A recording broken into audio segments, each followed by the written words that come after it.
Welcome back to Beautiful Work, Beautiful Life. We're here talking all things inner work, and we are welcoming you into May. We have we have an intense lineup for the month of May. So I hope you're going to stay with us and work through the intensity because we're here to help you with what I think is like a super important topic. It's also kind of a hot topic right now.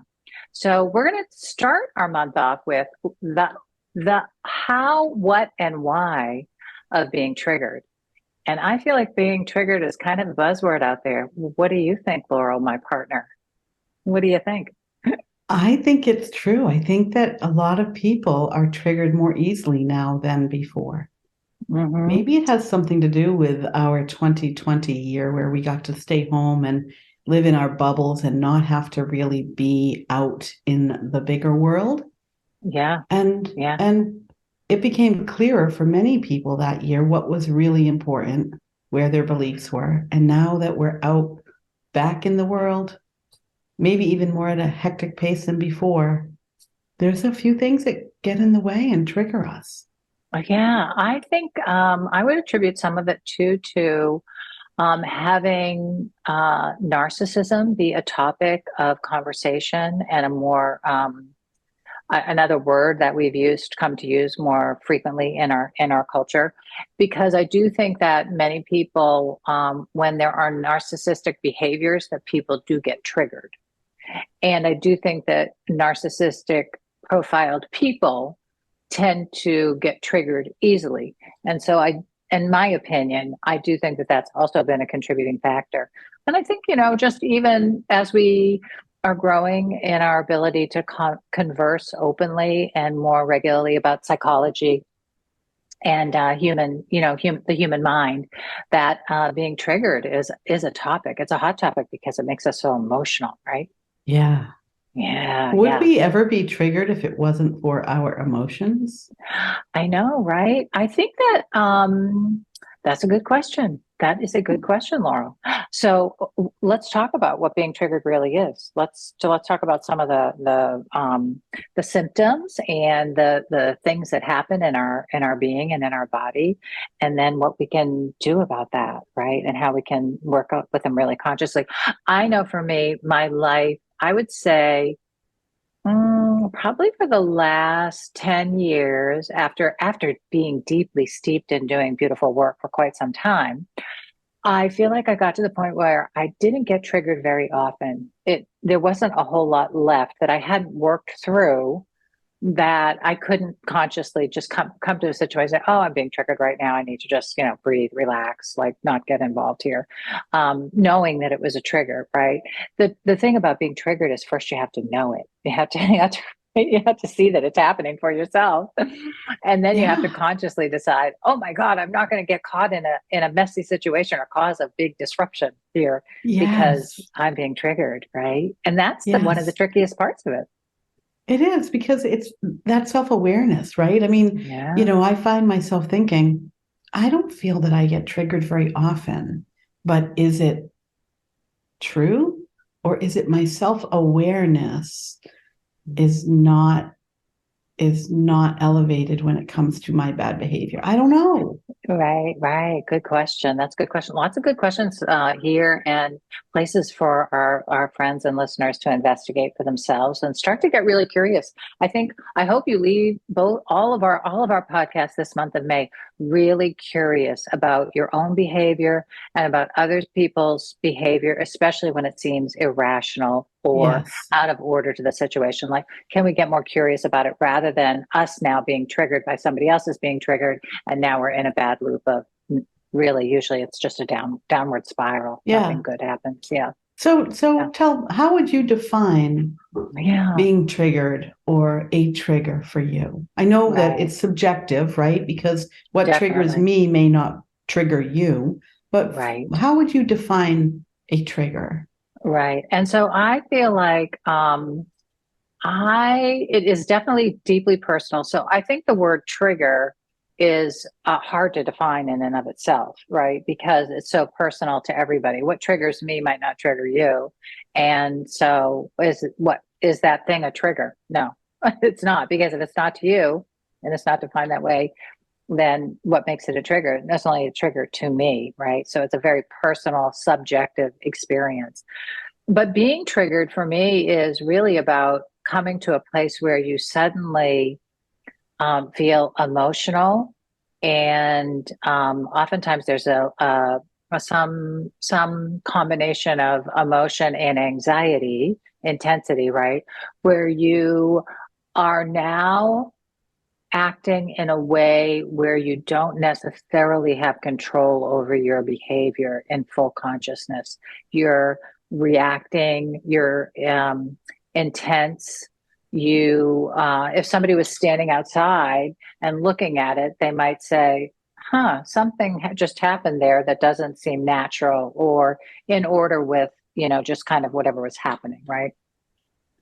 And usually your nervous system is been alerted that there's some sort of danger. And so this is why the reaction or the trigger, the trigger response occurs in your experience. Yeah. How about you? How do you think of it? Yeah. Well, I think of it as a reaction, and maybe it's, a subconscious reaction or an irrational reaction, right? Mm-hmm. Not a calm by any mean reaction. But it is interesting because when you were speaking, I was like, oh, the example of what triggers my sweet tooth is pretty damn obvious to me.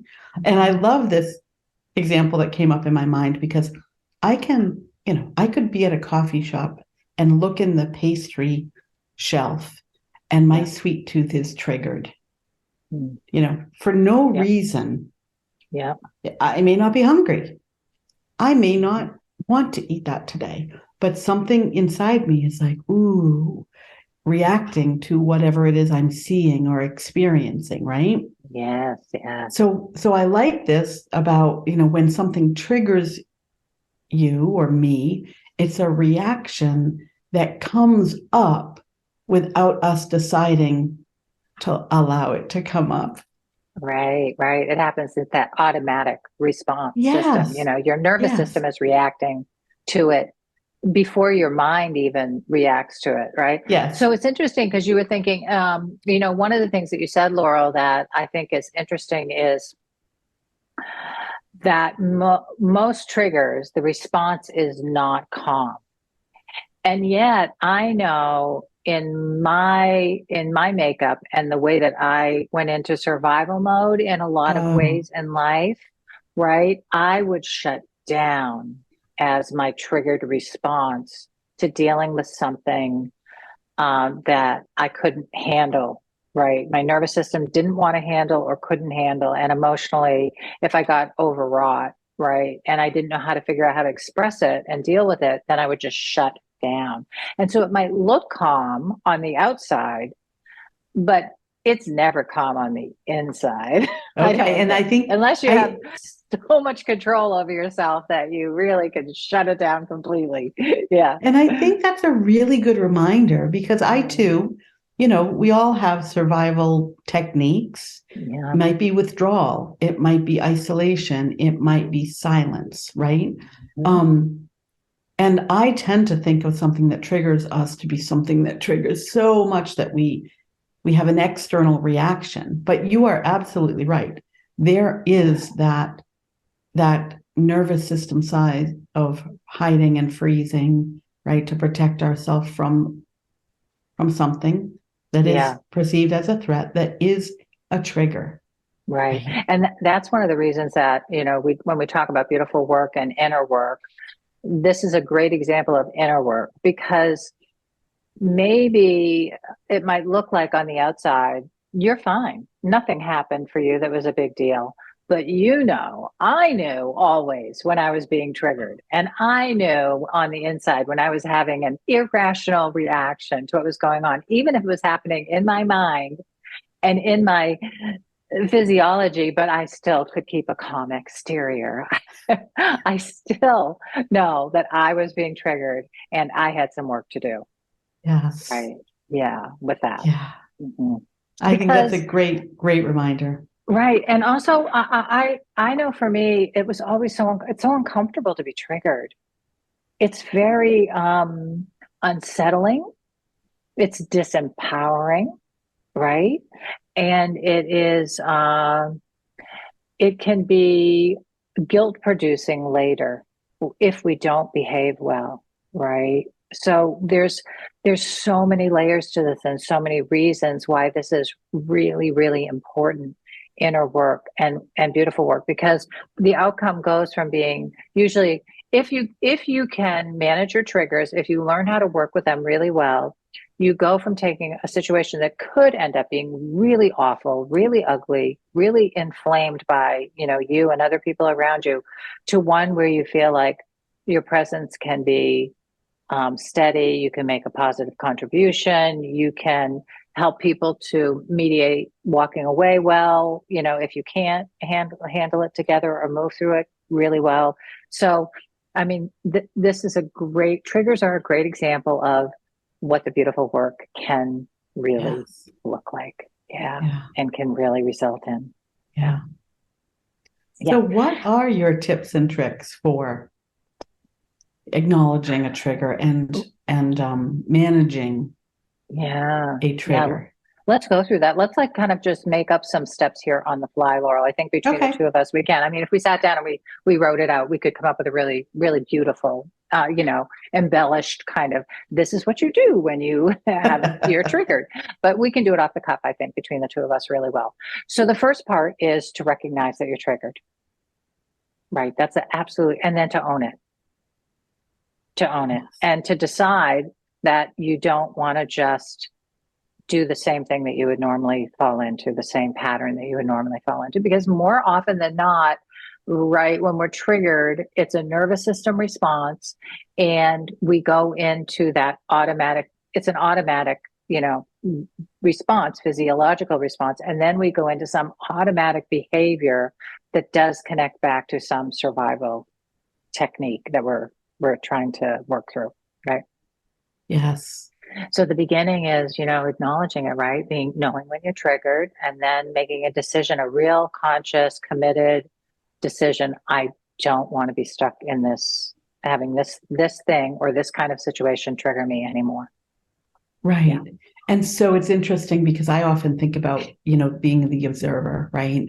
So observing the situation that you're in, Mm-hmm. almost without emotion, right? Which is really hard because that which triggers us triggers an emotion in us, right? Yeah. Right. And so looking what would the situation be without the emotion, to neutralize, I think, the trigger, and then to observe not only my own behavior, but and maybe this is where the observation and the non-judgment. Could you imagine if we were able to stop ourselves from judging in that moment, whether we're judging ourselves for our reaction, which happens sometimes really quickly. I think we have the reaction and then we're in that self-judgment, self-criticism. In a cycle, yeah. Or lack of judgment or freedom from judgment for the other person, right? Mm-hmm. Often I find what triggers me is my own beliefs about what is right or wrong, or what is just and unjust, and there's a layer of judgment in whatever it is. Yep, that's great. I think that's great, Laura. I want to just recap there, because I feel like what you did was pretty much, I think, lay out the second step. And I know when I've talked about this in a more, very constructive or deconstructed kind of way, that the next part would be, right, to maybe step away from the situation if you can't do it in real time. Because sometimes when we're triggered, it's too much to try to do this all in real time at once. I always feel like this is like, try the first step, see if you can get good at that. Once you've mastered that, then see if you can get into the second step of it, right? But the second step to me is doing just what you were talking about, which for me, I love the term, the facts and only the facts, please, right? Which is kind of going through the scenario and just stating the what happened, right? This happened, then I said this, then he said this, then we did this, then I said this, and then he said this, right? So it's just the facts. This is how the whole thing played out. Because like you said, right, and you want to do it without judgment, Because what happens when we're triggered is we have all these emotions, and then we start having all these, judgments and safety stuff come in, and it becomes very messy. And so to kind of take a step back and just look at exactly what happened gives us the opportunity to do some of the emotional detachment work that you're talking about, because it's really hard to emotionally detach in the moment, especially for us overly sensitive, emotional people like me. It's hard for us to do this. It really is hard. Yeah. It is I hard. mean, I'm laughing about it, but I'm not laughing about it because it has been really hard for me. Yeah. To Yeah. do this. But we Yes. get good at it by practice, practice, practice, practice. And we can learn the skill of detachment by just even using that technique that you just talked about, right? Which is step back and just look at the situation and really look at just what did happen, what happened right now. Yeah. And I think it is true that in the moment, often we are triggered so quickly that we don't have time to pause during in the moment. But Yeah. maybe it's a practice that we could even do after we've been triggered, right? In that self-reflection, in the self-forgiveness, in the self-acceptance, how can you replay the situation in your mind as if it was neutral emotionally, as if you were, a bystander and impartial, objective observer, right? Right. hmm Yeah. And if we can't get to that point, right? If we're here and we've been triggered and now we can't like calm down enough to say, hey, wait a minute, what just happened? Let's just look at this. What just happened, right? And start to lay out what it was that happened. And we're just embroiled still in this intensity or emotional experience, which we know that we can't move away from. Um, to just invite whoever you're with to can we just take a time out? I think we both are like too upset right now to talk about this. Maybe we've both been triggered. We've been here before. Let's just walk away and come back after we've settled down a little bit. So that's one option, right? Yes. And then I always feel like if it doesn't feel appropriate to do that, another option is to say, whatever was the trigger, that's one conversation that you're in. Right. So to move away from that conversation and say, wait a minute, can we just talk about how now we're both really upset and something happened to make us both really upset? And can we just talk about what happened here? Right. Because it's almost like talking about being triggered rather than talking about the situation that was triggering.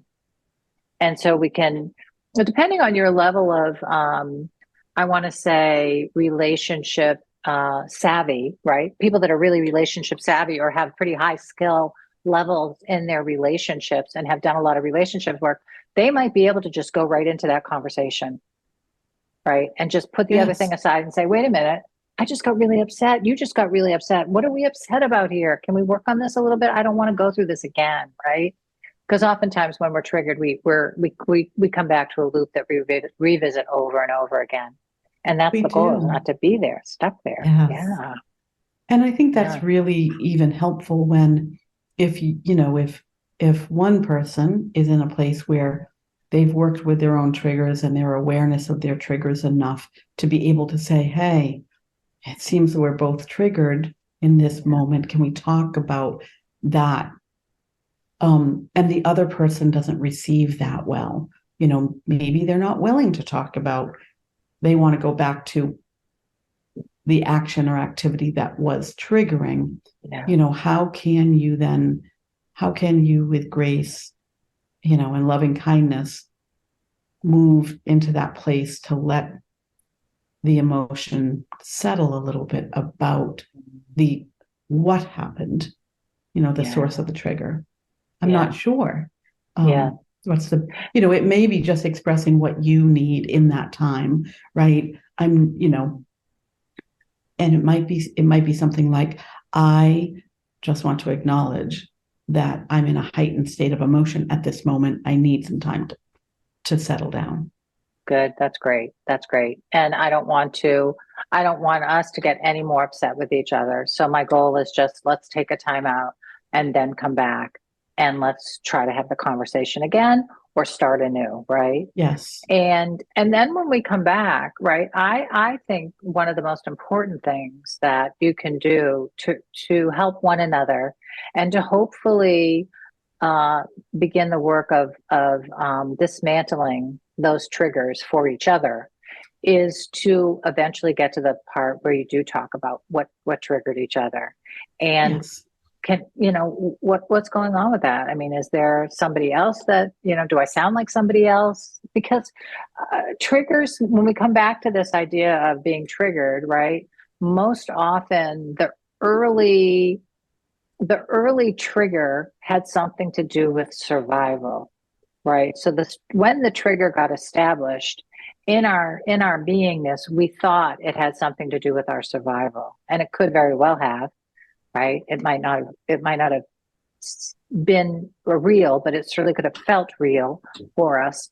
And so when we're triggered again, we it's like we're in survival mode, and then that's where the irrationality starts and the emotional intensity, and then we behave in ways as if we're trying to survive when all we're doing is having a conversation, right? And Right. suddenly I'm in survival mode. Yeah. Yes.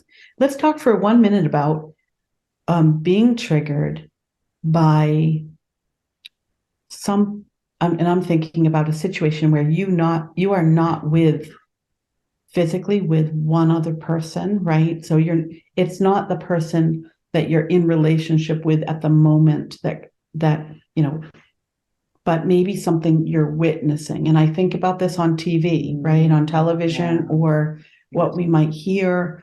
I know several years ago, I stopped watching the news because there was something going on, and particular people that were on the news daily, that all of a sudden I had what I described as rage building inside me. Yeah. Yeah. Because I really, really didn't like something about the person or what they were saying or the direction, that things were moving in. And so I was triggered by something that was external to myself, that I was not personally in the relationship with, right? Yeah. Yeah. And that's hard to manage, being triggered by something that we see in more of a entertainment mode, maybe.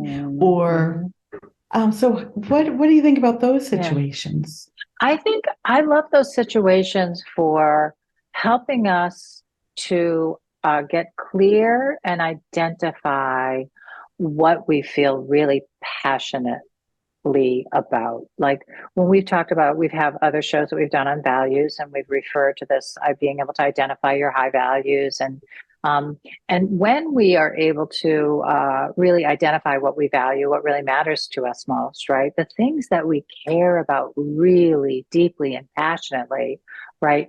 We can get easily triggered and inflamed and enraged about when we see what looks like to us, right? Something totally out of alignment with what we value and what we think is important in the world. And so I think it's multi-tiered. One of it is, okay, what is happening right here? Like, get really clear with yourself, right? What is it that is inflaming you? Use it for your own self understanding, right? And then I think it's interesting. I think this is an interesting topic. I would love to know what our listeners think and our friends out there think about this, because I think that this is very it's something I think a little bit about, but I think I'm going to be thinking more about in the time to come, because I do think it's part of our culture, right? Is where do we get involved with the things that we deeply, deeply care about, right? And do we have an opportunity to express ourselves fully and feel like we're taking part in something we really care about? And sometimes in the world that we live in today, we're not doing that. We're just watching things happen. We're not in there fighting for what we care about or what we believe in, right? We're just talking about it. And so I feel like, sometimes we're triggered just because it's our lack of our own engagement in life, and not having our voice heard the way we wanted to, or not participating the way that I think at some level want to be participating. What do you think, Laurel? Yeah, it's so interesting, because when I think back about that time in my life, really, I think, it was the survival, something in there that triggered, a survival, I don't know, experience, memory, whatever that might be. Um, and really looking at it that, the emotion and the trigger, the emotion that was caused perhaps by what I was witnessing had more to do with my feeling of no control over what was inevitable and what was going to happen, right? Right. And so I think that's a really good reminder that even though I may have been feeling like this is going to happen, it's inevitable, and I have no control over it. There's nothing I can do to stop it. Was kind of that Yeah. fear that um, but really that could be a very good window into, well, what can I do? What part Yeah. can I play in at least working towards something else that I would prefer to happen? Yeah. Yeah. Right. So Mhm. it's very interesting. I do think that, something that's happening on the global scene or kind of a collective scene in your community or in the world that triggers you is maybe an indication that it is a values, something you value, highly value, Yeah. that even if you feel like you have no control, you can always contribute to something different or better. So I think maybe those are good reminders that a trigger serves as a messenger in that Mhm. situation. That's great. I feel like a trigger can always serve as a messenger, always serve as a messenger to help us become more wise, more evolved, more responsible for our own life and how we're responding to the world around us, right? Because if we're triggered, normally when you walk away, when you've been triggered and you don't behave well, you feel guilty or you feel badly or you feel like it started a snowball of a situation that now is escalating. And sometimes we get into these things and we don't even know what we're saying anymore. We're just so like impassioned and triggered and just like saying whatever comes into our head. And we're like, I didn't even mean that. And then later you're like, I didn't really mean that. I was just upset. Right. So it's like this trigger can be the messenger to be like, okay, look, be responsible for yourself. Be responsible for how you show up in the world. Be responsible in every conversation you have to be true to your word and to do the best that you can, right? So yeah, I think the trigger, the how, what, and why of triggers. The bottom line is let your triggers be your messengers to help you Yeah. grow, right? And do your personal growth work. And when it happens in professional situations, I think it's the same thing. You can grow professionally when you're working with somebody who's really triggers you or who is can be really irresponsible in a responsible position. You can learn how to grow professionally in that. It doesn't have to be that you feel, completely disempowered or stunted, right? It's like, how Yes. do you work with that in an empowered way? Yeah. Such a Yeah. great topic. I Again, know, and juicy and not easy. One of the things that my one of my first teachers used to say is it's simple, it's just not easy, right? And so yeah, simple in some ways, yeah, triggers are simple in some ways. When you break it down, you go, wow, something just happened. I acted a certain way and somebody else reacted, and now we're in a mess, right? yeah. But it's not easy always to get out of, but so worth the No. effort, right? Yes. Yeah, yeah. Yes. Well, Laurel, I think let's see if we wrapped it up. Just kind of let's do a little reflection. So we've got our Sure. steps. I think feel like we went through our steps of coming back to if we said what was the final step, right? Let's say you go back and you have your conversation with somebody, you've talked about what triggers you one another, and I always feel like I love, we've talked about tapping. We've done a show on tapping. We can come back and revisit that.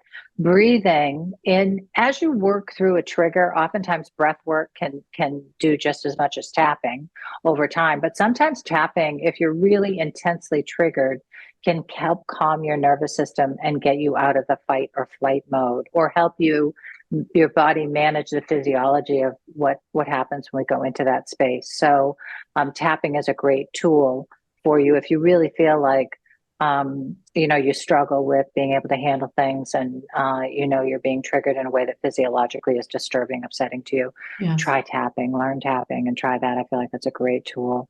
Um, and then, keep working with it. I feel like, I always feel like with triggers, it's come when you're triggered again, work the best as you can through the steps that we're talking about. And at some point, you do get to the point where you go, oh, this normally would have triggered me in the past and I would have felt really out of control. And I know this is making me a little disturbed inside, but I know what I'm going to do to handle this. Right. And then you do it. Right. Because Yes. you've visited it often enough that Yes. I figured it out. Yeah. And I think journaling is also a great way when you're triggered to really process the emotion, right? What is the Yes. core Yes. wound? What is Yeah. that's the core wound that might be sending you to a survival mode? What is Yeah. that emotion, right? What is that Yeah. need? What's the value that is being violated? I think it's a Yeah. great opportunity for journaling after the fact. So good. And then one of the things that I love these two questions is uh, the feeling that you have when you've been triggered and you're really upset. Ask yourself, when is the first time I can remember feeling like this? And then when was the last time, most recently, that I felt like this? Because sometimes just keying into those situations will help you identify that core wounding or that real, Yes. that deeper work that, oh, wow, yeah, this comes back from when, I was 7 and I was on the playground and somebody pushed me down and, I felt like they were going to really hurt me or, whatever it was, right? That, puts you into a place where you were psychologically and physically maybe just surviving that moment. Yeah, Yes. yeah, yeah. Yeah. All Oh, that's a good right. one. Whew, So much to I talk know. about. So much to talk about. Well, we're going to come back and talk about triggers again next time. And it might be a little shorter, but we're going to hopefully help people with how to help other people with their triggers. And we'll be back to do that next time on Beautiful Work, Beautiful Life. Thank you, Laurel, so much for being here today. Stay with me. Thank And you. I yeah, love digging being with into it. you and our listeners. I know, and these juicy topics are good and so important for us to shed some light on. So I hope we shed some light on that today for everybody. Me Mm. too. Bye bye. Okay, bye. See you next time, everybody.